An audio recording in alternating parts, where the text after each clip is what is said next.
Bismillahirrahmanirrahim.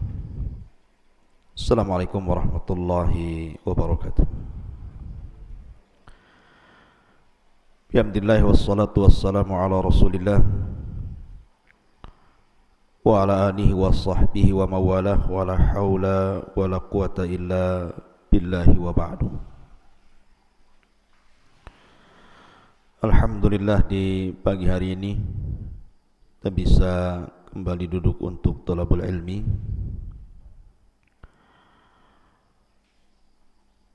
Dan pembahasan di pagi hari ini kita akan membahas tentang silsilah Yaumil Qiyamah, silsilah tentang hari kiamat. Karena ini bagian daripada rukun iman yang wajib diyakini setiap muslim. Kalau tidak, bisa kufur dia. Para ulama membagi bahwa kiamat itu memiliki 5 rukun. Siapa yang mengingkari satu di antara 5 rukun ini, maka dia telah kufur dengan Al-Quran dan Sunnah Rasul. Pertama, kematian. Nabi SAW bersabda, "Idza mata ahadukum faqad qamat qiyamatuhu." Kalau salah seorang di antara kalian meninggal dunia, maka tegaklah kiamat kepadanya. Dan itu disebut dengan kiamat kecil. Yang kedua, alam barzah. Bahwa setelah kematian ada kehidupan yang disebut dengan alam barzah atau kita kenal dengan alam kubur. Kemudian yang ketiga, al-mahsyar. Bahwa manusia akan dikumpulkan pada hari kiamat di sebuah tanah yang sangat datar, tidak meninggi, tidak merendah, tidak ada gunung dan tidak ada lembah, semua rata. Itulah disebut padang mahsyar. Kemudian yang nomor 4, al-hisab. Dan hisab ini menyangkut banyak hal. Ada timbangan amal, penyebaran catatan, dan begitu seterusnya. Dan yang terakhir disebut dengan al-jaza, balasan. Imma dia masuk surga atau masuk ke dalam neraka. Ini disebut arkan yaumil qiyamah namanya. Rukun-rukun yang wajib diimani tentang hari kiamat. Ma'asyiral muslimin yang dimuliakan Allah Subhanahu wa taala. Di dalam surah Al-Qari'ah, Allah Subhanahu wa taala berfirman, "Al-qari'atu mal-qari'ah. Wa ma adraka mal-qari'ah." Kalimat qari'ah disebutkan oleh para ulama, di antara salah satu penafsirannya adalah suara yang menembus telinga-telinga dan juga hati manusia yang sangat menakutkan. Makanya al-qar'u itu dalam bahasa Arab mengetuk sebuah pintu dengan sangat keras, itu disebut al-qar'u. Atau orang yang sedang perang dengan pedang, kemudian terdengar suara hantaman pedang satu dengan yang lainnya, maka suara pedang itu disebut al-qar'u. Itu secara bahasa. Akan tetapi yang dimaksud al-qari'ah adalah suara yang keluar dari moncong trompet Israfil. Dan kita tahu bahwa sejak kapan Israfil itu meletakkan trompet di mulutnya? Para ulama menjelaskan sejak diutusnya Nabi SAW. Di situ Israfil mulai meletakkan moncong ujung trompet di mulutnya itu. Makanya Nabi SAW suatu hari dia malas untuk makan, malas untuk minum dan tidak bisa tidur. Sehingga kegelisahan Rasul ini ditanya oleh para sahabat Nabi SAW. Maka Nabi SAW mengatakan, bagaimana mungkin aku bisa merasakan nikmat hidup wa qad iltaqama Israfilu al-qarna. Dalam riwayat wa qad iltaqama sahibul qarni qarnan. Bagaimana mungkin aku bisa hidup tenang, kata Rasul, sementara Israfil sudah mulai meletakkan ujung moncong di mulutnya, siap meniup saja. Dan bahasa al-qarnu itu dalam bahasa kita itu tanduk. Jadi bentuk trompet itu seperti tanduk. Ma'asyiral muslimin yang dimuliakan Allah Azza wa Jalla. Lalu kapan trompet itu akan ditiup? Dan apa dampaknya? Tadi Imam subuh tadi membacakan satu ayat di permulaan bagus sekali. Allah Subhanahu wa taala mengatakan, yauma yunfakhu fis suri fasa'iqa man fis samawati wal ar illa man syaa Allah. Pada hari di mana trompet itu akan ditiup oleh Israfil, maka seluruh yang ada di langit dan ada di bumi semua akan pingsan dan mengalami kematian, kecuali makhluk yang dikecualikan Allah Azza wa Jalla. Siapa mereka? Jibril, Mikail, Israfil dan Malakul Maut. Jadi pada tiupan yang pertama, kata para ulama akidah, ketika Israfil mulai meniup sangkakala itu, maka ini disebut dengan tiupan kejutan dan kematian. Walaupun ada ulama akidah yang mengatakan bahwa tiupan kejutan sendiri dan tiupan kematian sendiri, nanti ada tiupan kebangkitan. Artinya kalau ini pembagiannya berarti tiupan itu terjadi 3 kali. Tapi Syekhul Islam Ibn Taimiyah rahimahullahu ta'ala mengatakan bahwa tiupan itu cuma 2 kali. Tiupan yang pertama disebut tiupan kejutan dan kematian, dan tiupan yang kedua disebut tiupan kebangkitan namanya. Lah ketika tiupan yang pertama itu, fasa'iqa man fis samawati wal ar, seluruh makhluk yang ada di bumi dan di langit semua mati. Mulai dari malaikatnya, dari jinnya, manusianya, binatangnya. Tidak ada satupun makhluk yang hidup kecuali yang dikecualikan, yang saya sebutkan tadi, Jibril, Mikail, Israfil dan Malakul Maut. Disitulah Allah Subhanahu wa ta'ala melipat langit dan bumi dengan tangan kanannya. Setelah itu Allah Subhanahu wa ta'ala berfirman, Ainal jabbarun, ainal mutakabbirun. Di mana orang-orang yang congkak dan sombong itu? Limanil mulkul yaum. Kalian tahu siapa pemilik kekuasaan ini? Tidak ada yang jawab. Ma'asyiral muslimin yang dimuliakan Allah Azza wa Jalla. Maka Allah Subhanahu wa ta'ala memanggil Malakul Maut dan mengatakan, man baki, siapa yang tersisa? Maka Malakul Maut mengatakan Jibril, Mikail dan Israfil. Kata Allah, cabut nyawa mereka. Malakul Maut pun kemudian mencabut ruh 3 malaikat mulia ini. Kemudian Allah bertanya lagi, waman baki, siapa yang tersisa? Kata Malakul Maut, tidak ada, illa abdukal fakir, kecuali hambamu yang fakir ini. Maka Allah Subhanahu wa ta'ala mengatakan, matilah engkau. Maka Malakul Maut mati. Ketika itu tidak ada makhluk yang hidup. Makanya Allah Subhanahu wa taala kemudian mengatakan, limanil mulkul yaum, kalian tahu siapa yang berkuasa hari ini? Karena tidak ada yang menjawab, ya bagaimana mau dijawab, tidak ada makhluk satupun. Maka Allah Subhanahu wa taala menjawab sendiri pertanyaannya dan mengatakan, lillahil wahidil qahhar. Kekuasaan ini milik zat yang satu yang maha perkasa. Dialah Allah Subhanahu wa taala, kullu man 'alaiha fan wa yabqa wajhu rabbika dzil jalali wal ikram.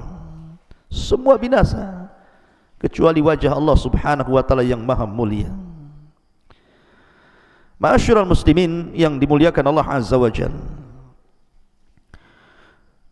disebutkan dalam hadis yang sahih dari Abu Hurairah radhiyallahu an. Hadis ini dikeluarkan Imam Bukhari dan Muslim. Ketika Nabi sallallahu alaihi wasallam ditanya oleh sahabat-sahabatnya tentang jarak tiupan pertama ke kedua, dan ini pendapat yang kuat bahwa tiupan itu cuma 2 kali saja. Lalu jaraknya berapa antara tiupan pertama ke tiupan kedua itu? Maka Nabi SAW hanya menyebutkan di angka arbaun, 40, tanpa menyebutkan 40 hari, tanpa menyebutkan 40 bulan, dan tanpa menyebutkan 40 tahun. Makanya kemudian Abu Hurairah radhiyallahu anhu sebagai perawi hadis ini ditanya, ya Abu Hurairah, arbauna yauman, wahai Abu Hurairah, apakah yang dimaksud Rasul itu 40 hari? Abu Hurairah mengatakan, fa'abaitu, aku pun enggan menjawabnya. Kemudian ditanya lagi, arba'una syahran ya Abu Hurairah, apakah 40 bulan? Maka Abu Hurairah mengatakan, fa'abaitu, aku pun enggan menjawabnya. Kemudian ditanya lagi, arba'una sanatan ya Abu Hurairah, apakah maksudnya 40 tahun? Abu Hurairah mengatakan, fa'abaitu, aku pun enggan menjawabnya. Artinya ada ihtimal, kemungkinan bisa 40 tahun, bisa 40 bulan, bisa 40 hari antara jarak tiupan pertama yang kedua. Pertanyaannya, apa yang terjadi di antara 2 tiupan itu? Inilah yang sering dijelaskan di dalam Al-Quran, di banyak ayat dalam Al-Quran tentang kehancuran alam semesta, di mana gunung-gunung dihancurkan, air laut diluapkan, bumi digempakan, langit dengan bintangnya dijatuh-jatuhkan, dan tidaklah anda melihat sesuatu kecuali dihancur-hancurkan. Jadi kehancuran alam semesta ini di antara 2 tiupan itu. Dari sini Allah Subhanahu wa taala berfirman, yauma tubaddalul ardu ghairal ardi was samawat matwiyatun biyamini. Pada hari di mana Allah Subhanahu wa taala mengganti bumi yang kita pijak dengan bumi yang baru.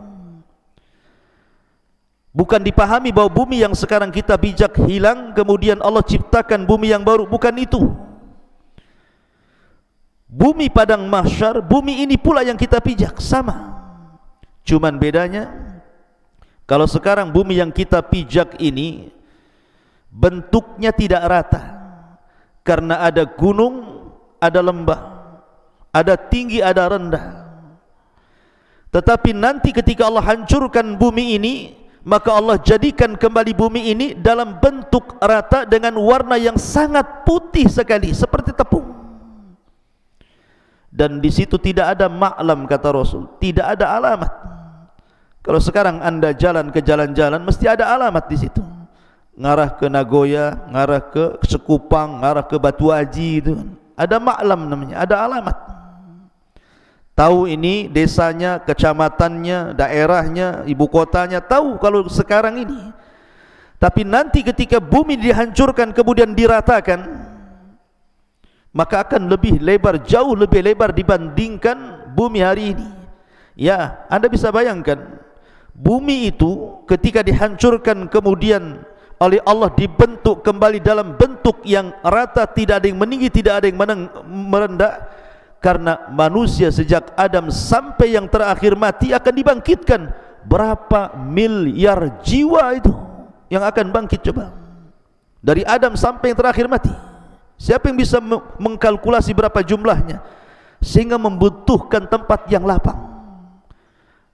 Dan secara logika akal, kalau anda melihat bola dalam bentuk bulat, itu nampaknya kurang lebar. Tapi kalau anda kemudian menggunting bola itu kemudian meratakannya, maka nampak lebar, luas, sehingga mampu menampung banyak manusia. Ma'asyiral muslimin yang dimuliakan Allah Azza wa Jalla, maka dalam tiupan yang pertama, di mana Allah Subhanahu wa taala berfirman, wa yauma yunfakhu fis suri fafazi'a man fis samawati wa man fil ardh.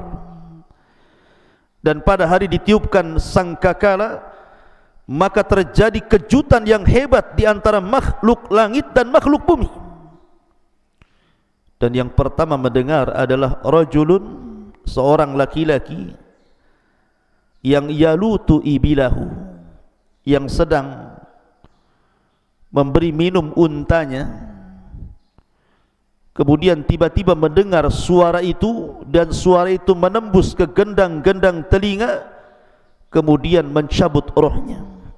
Baru kemudian masuk ke pasar-pasar, masuk ke jalan-jalan, masuk ke rumah-rumah, sampai menembus ke langit.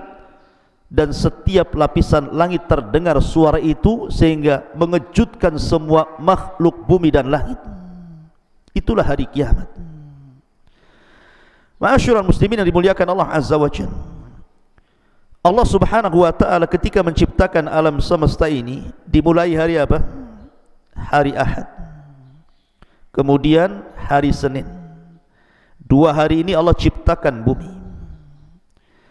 Kemudian Selasa dan Rabu Allah naik ke atas, kemudian Allah ciptakan langit.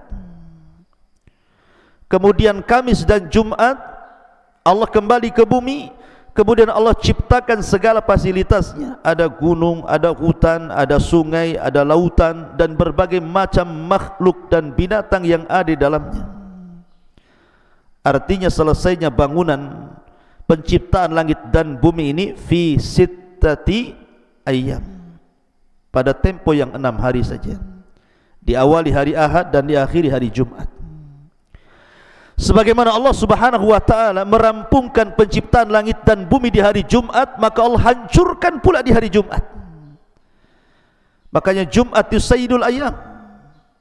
Sampai ada riwayat setiap hari Jumat seluruh binatang apabila di malam hari, maka mereka yataraqqab, mereka tidak tidur.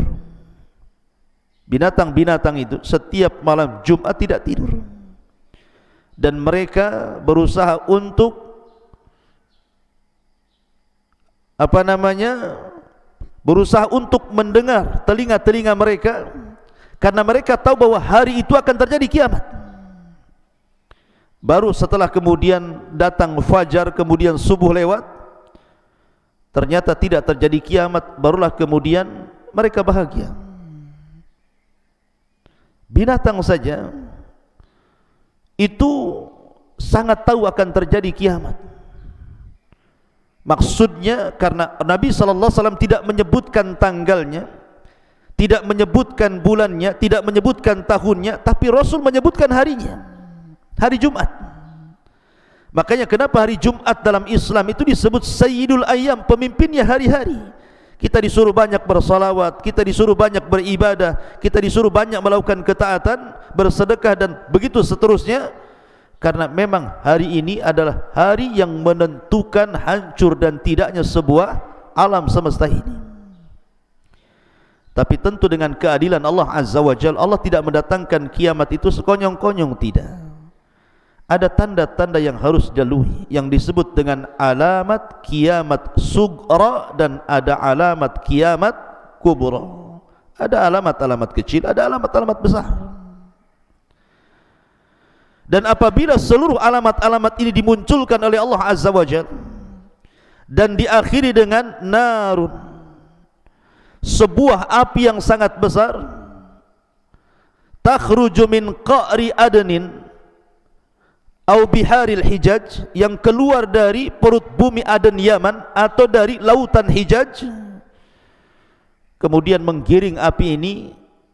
Semua manusia, satu dunia digiring oleh api. Coba bayangkan, api ini tidak ditugaskan untuk membakar manusia. Ya, semua yang terkena terbakar. Pohon terbakar, bangunan terbakar, semua terbakar kecuali manusia. Allah tidak perintahkan api itu untuk membakar manusia. Justru api itu mengikuti. Apabila manusia berhenti, apinya berhenti. Apabila manusia jalan, apinya ikut jalan.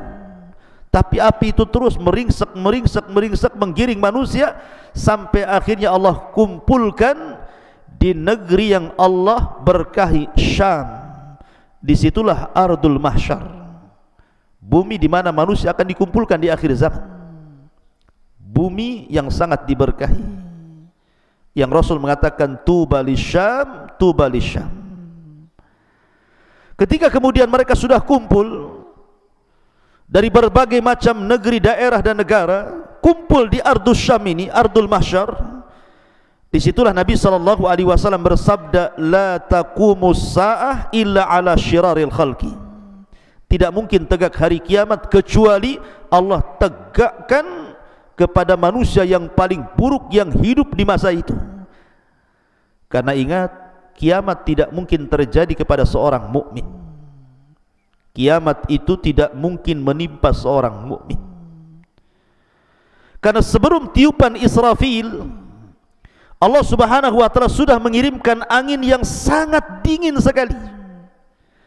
Angin itu menembus setiap ketiak-ketiak manusia yang memiliki iman sebiji zarah dalam hatinya, kemudian mencabut rohnya, sehingga tidak ada seorang mukmin muslim yang hidup kala itu, sehingga yang tersisa hanya orang-orang kafir, fajir, fasik yang sengaja Allah Subhanahu wa taala hidupkan untuk menyaksikan kehancuran alam semesta. Karena tidak mungkin kiamat itu tegak sebelum Al-Quran diangkat. Dan Al-Quran nanti akan diangkat di akhir zaman, di mana ketika antum mengambil mushaf kosong, tidak ada tulisannya. Ketika mau menghafalkan Al-Quran, hilang hafalannya, hilang dari dada-dada setiap manusia. Sehingga ketika itu manusia tidak ada yang tahu bagaimana bentuk Quran dan apa lafaz yang harus diucapkan. Sehingga yang tersisa hanya kakek dan nenek-nenek yang sudah tua-tua. Mereka hanya menghafalkan kalimat la ilaha illallah. Ketika Hudzaifah ibn Yaman, seorang sirrun Nabi, sahabat yang meletakkan rahasia Nabi, ditanya, apakah kalimat itu bermanfaat bagi mereka, wahai Hudzaifah? Maka Hudzaifah mengatakan, ya, aku mendengar sabda Nabi SAW, kalimat itu bermanfaat untuk mereka walaupun mereka tidak paham makna dan juga penafsirannya. Manfaat kalimat itu, padahal kalimat itu diucapkan bukan karena ilmu, tetapi kakek buyut kita mengucapkan kalimat itu karena mereka mendengar kakek-kakek buyut mereka di atasnya mengucapkannya, maka kami ikut mengucapkannya. Tetapi kalimat itu bermanfaat bagi mereka pada hari kiamat. Dan itulah kedahsyatan kalimat la ilaha illallah, kalimatut tauhid, kalimatut thayyibah. Ma'asyiral muslimin yang dimuliakan Allah Azza wa Jalla, lalu apa yang terjadi apabila tiupan sangkakala itu betul-betul ditiup?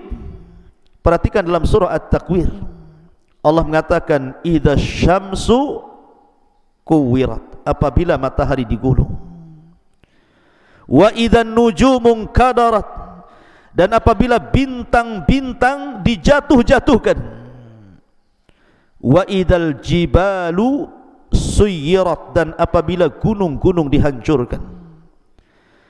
Di dunia sekarang kalau antum menginjak bumi ini, tidak ada makhluk yang lebih kokoh dibandingkan gunung.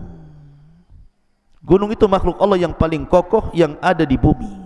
karena gunung itu pasaknya bumi. Wal jibala autada, dan gunung itu dijadikan pasak.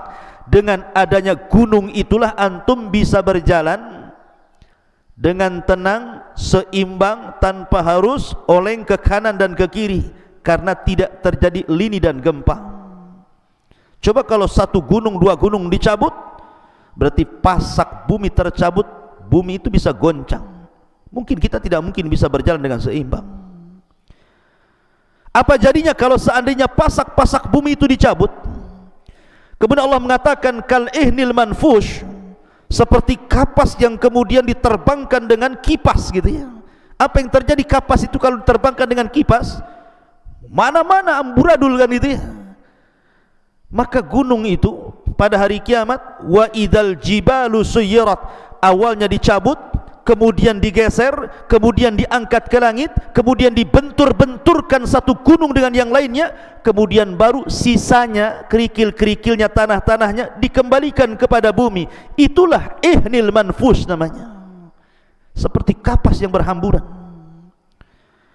Wa idzal isyaru utilat, dan apabila unta-unta bunting ditinggalkan. Maknanya pada hari itu manusia sudah tidak lagi gila harta. Mereka tidak akan memandang rumah mewah mereka, mereka tidak akan memandang mobil megah mereka, mereka tidak akan memandang ATM dan uang-uang mereka. Mereka tinggalkan tuh. Bahkan bukan hanya itu saja, wa taran nasa sukara wa ma hum bisukara. Kalau seandainya seseorang memiliki anak, tidak mungkin dipandang anaknya, tidak mungkin dipandang istrinya, tidak mungkin memandang ayah dan ibunya.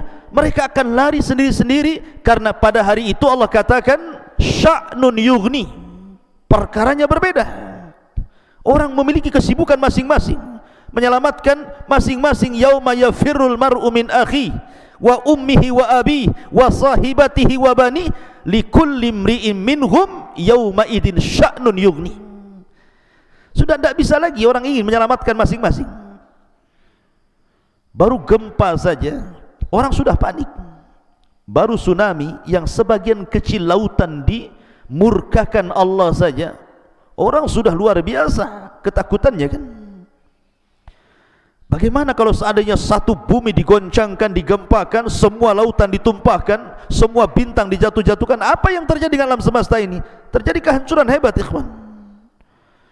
Kemudian Allah mengatakan wa idzal wuhusyu husyirat, dan apabila binatang-binatang liar dikumpulkan, tentu ini kelak pada hari kiamat ketika yaumul hisab. Wa idzal biharu sujjirat, dan apabila lautan dipanaskan. Wa idzan nufusu zuwizat, dan apabila ruh-ruh dipertemukan dengan tubuh. Maksudnya begini, ruh pada hari kiamat dihancurkan tidak? Tidak. Salah satu makhluk yang tidak akan dihancurkan pada hari kiamat saat tiupan sangkakala itu ada beberapa makhluk. Salah satunya ruh tidak akan dihancurkan, termasuk dhanabul insan, tulang ekor setiap manusia. Kayak antum-antum itu punya tulang ekor, itu tidak akan hancur, karena kita dibangkitkan dari tulang ekor itu. Kemudian al-jannatu wan nar, kemudian arash, kemudian kursi, dan begitu seterusnya. Ada berapa makhluk tidak dihancurkan Allah, salah satunya ruh. Pertanyaannya, kemana ruh itu ketika terjadi tiupan sangkakala itu? Maka ulama mengatakan, adapun ruhnya orang-orang yang beriman maka melesat fil illiyin, di tempat yang paling tinggi. Adapun ruhnya orang-orang kafir maka diletakkan di sijjin. Baru setelah tiupan yang kedua yang disebut dengan tiupan kebangkitan, Allah katakan wa idzan nufusu zuwijat, ketika dari tulang ekor manusia bangkit, kemudian di situ Allah lesatkan setiap ruh ke jasad-jasadnya tanpa tertukar sama sekali. Wa idzal mau'udatu su'ilat, dan apabila bayi-bayi perempuan yang dikubur hidup-hidup, bi ayyi dzambin kutilat, karena dosa yang dibunuh. Maksudnya kelak pada hari kiamat setelah tiupan yang kedua kalau ini. Termasuk wa idzas suhufu nusyirat, dan apabila lembaran-lembaran catatan telah dibuka lebar-lebar. Kemudian wa idzas samaa'u kusyitat, dan apabila langit dilenyapkan.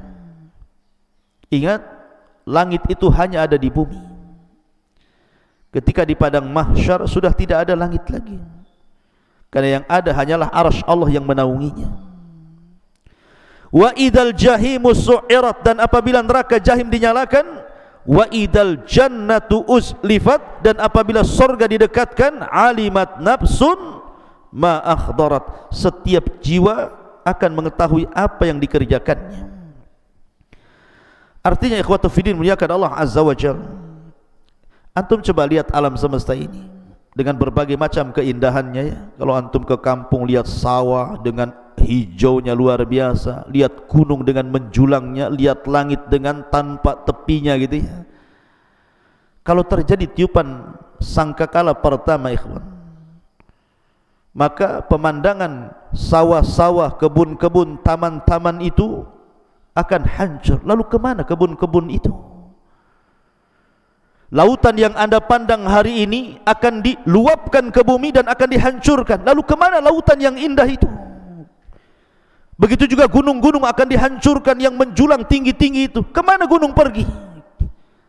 Apalagi perkara-perkara kecil, rumah, kendaraan, kekayaan, tentu akan lebih hancur lagi. Maka dari sini, kenapa kemudian Islam itu sangat menekankan beriman kepada hari akhir? Supaya ada persiapan. Karena setiap Nabi dan Rasul itu disibukkan dengan pertanyaan kapan kiamat, kapan kiamat. Termasuk Nabi SAW. Datang A'rabi, seorang Arab Badui kepada Rasul dan mengatakan, ya Rasul, mata sa'ah. Rasul, kapan sebenarnya kiamat itu? Rasul tidak suka jawab, Rasul berpaling sampai 3 kali. Maksa Arab Badui ini bertanya kapan kiamat, kapan kiamat. Tapi Nabi SAW tidak menjawab karena memang tidak punya pengetahuan. Nabi SAW hanya mengatakan, wa ma'adadtalah, kau dari tadi tanya kiamat itu, apa yang kau siapkan sebenarnya? Apakah engkau bertanya tentang hari kiamat untuk melihat kehancuran alam semesta? Gunung dihancur-hancurkan, lautan diluapkan, bumi digempakan, langit digulung, bintang dijatuhkan, untuk melihat itu? Bukan itu. Makanya Rasul mengatakan, wa ma'adadtalah, apa yang kau siapkan? Kau bertanya dari tentang kiamat itu. Orang ini mengatakan, la syai'a ya Rasul, tidak ada yang kusiapkan wahai Rasul. Maka Nabi mengatakan, ketika dia mengatakan la syai'a, tidak ada wahai Rasul kecuali aku mencintai Allah dan Rasulnya, kata Rasul, anta ma'aman ahbabta, kalau begitu engkau bersama orang yang kau cintai, kalau kecintaanmu jujur. Dari sini bahwa kapan tiupan sangkakala pertama itu ditiup tidak ada yang tahu. Akan tetapi Rasul sudah mengisyaratkan dengan sabdanya, ana wassa'ah kahataini, kata Rasul, saya dengan tegaknya hari kiamat seperti 2 jari ini. Kemudian Rasul mengisyaratkan sababah wal wusta, sababah, wusta, kemudian dirapatkan seperti ini, saking dekatnya. Karena sudah tidak ada Nabi sepeninggal beliau dan tidak ada umat baru melainkan umat beliau sampai kiamat. Makanya Nabi SAW ketika dibangkitkan, disitulah Israfil mulai meletakkan moncong di mulutnya. Makanya Rasul mengatakan, kaifa un'am wa qad iltaqama sahibul qarni qarnan, bagaimana mungkin aku bisa merasakan lezatnya hidup kalau peniup sangkakala sudah siap meniupkan sangkakala itu. Artinya bahwa kiamat sudah dekat. Dekatnya kapan wallahu a'lam, kita kan tidak tahu. Tapi jangan pula jadi peramal menentukan tentang kejadian kiamat itu dengan menentukan tanda-tanda besar akan berlaku di tahun ini, di bulan Ramadan atau apalah namanya, sampai akhirnya tidak terjadi. Karena memang Rasul yang sendiri mengatakan kepada Jibril, mal mas'ulu anha bi'a'lama minas sa'il, orang yang ditanya tidak lebih tahu dibandingkan orang yang bertanya. Maksudnya kapan kiamat. Tapi ini harus kita imani. Apa saja tanda-tanda kiamat kecil, apa saja tanda-tanda kiamat besar. Kemudian setelah terjadi kiamat, bagaimana situasi alam kubur, Setelah terjadi trompet yang kedua, bagaimana situasi di padang mahsyar, kemudian masuk ke surga dan neraka. Tentu ini pembahasan yang panjang sekali, dan kita akan buat silsilah tentang hari kiamat khusus untuk kajian pagi. Subhanakallahumma bihamdika asyhadu an la ilaha illa anta astaghfiruka wa atubu ilaik. Allahu ta'ala. Assalamualaikum warahmatullahi wabarakatuh.